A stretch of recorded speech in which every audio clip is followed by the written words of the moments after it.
L'oscilloscope facile, régler et afficher les signaux à l'écran, première partie. L'oscilloscope permet de visualiser des signaux électriques en fonction du temps. Il est important de bien visualiser les signaux à l'écran avant de faire des mesures. Après avoir visionné cette vidéo, vous serez capable d'identifier et décaler le 0 V de chacune des traces, de déterminer la sensibilité horizontale des traces, de déterminer le canal utilisé par le trigger ainsi que son seuil, d'identifier l'état du trigger. Réglage du générateur.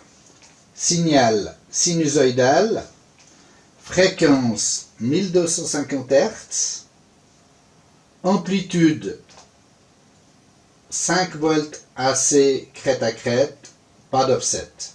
Sortie 50 ohms. Que voit-on à l'écran? Nous voyons les sondes connectées. La sonde jaune est sur le canal 1. Je vois que c'est le canal 1 jaune. Et je retrouve ce canal, c'est la trace jaune. Et à gauche, j'ai une petite étiquette avec le numéro 1. C'est la trace 1.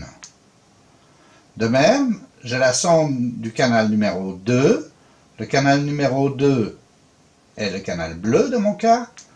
Et de même, j'ai une petite étiquette à gauche de l'écran avec le numéro 2. Cette étiquette aussi me montre le niveau du zéro du signal. Je peux décaler la position du zéro et je vois mon étiquette qui me montre la nouvelle trace du zéro. Je peux faire la même chose pour le canal 2. Je peux monter mon signal ou redescendre mon signal. De même, je peux changer la sensibilité d'entrée de mon canal. Pour le canal jaune, par exemple, je peux tourner le bouton de sensibilité et je vois que j'ai diminué ma sensibilité ici. Je suis à 5 volts par division. Je peux l'augmenter à nouveau. Je suis à 2 volts par division. Et là, je suis à 1 volt par division.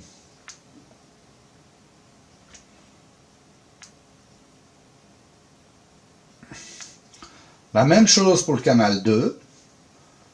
Maintenant, j'ai une sensibilité de 5 volts par division. Je peux diminuer la trace, je suis à 10 volts par division. Ou à l'inverse, je peux augmenter la sensibilité, je suis à 2 volts par division.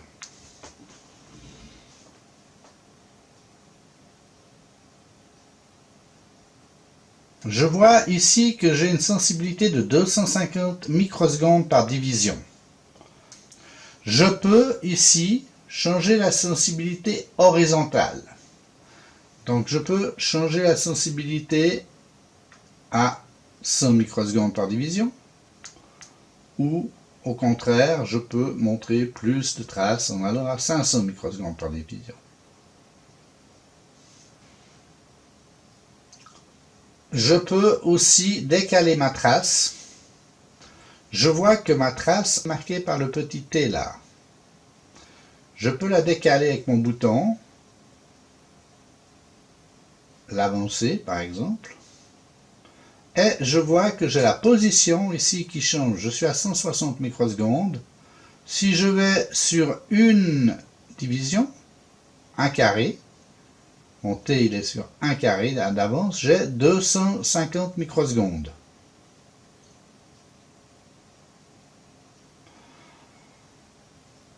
Je peux en tout temps revenir à 0 avec ma trace en appuyant sur le bouton.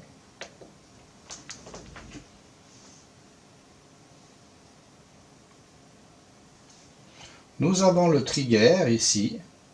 Son rôle est de déclencher la trace de manière périodique afin que nous voyions une trace stable à l'écran. Lorsque je change l'amplitude du trigger, j'ai une ligne qui apparaît en continuité de la flèche et je vois son niveau. Son niveau maintenant est de 2 volts ici. Je peux en tout temps revenir au trigger par défaut en appuyant sur le bouton. Voilà. En résumé, nous avons beaucoup d'informations à l'écran. La couleur de la trace qui correspond au canal d'entrée, jaune pour le canal 1, bleu pour le canal 2. Nous avons les zéros des traces ainsi que leur numéro à gauche de l'écran. Nous avons les sensibilités des canaux pour les traces jaunes et les traces bleues. Nous avons la base de temps. Nous avons le niveau du trigger. Et nous voyons sur quel canal est déclenché le trigger ainsi que son seuil. Et nous voyons la fréquence. Nous voyons aussi le zéro de la trace. Nous voyons aussi la base de temps et nous voyons que nous pouvons aussi la décaler et on peut voir son décalage. Fin de la démonstration. Merci beaucoup.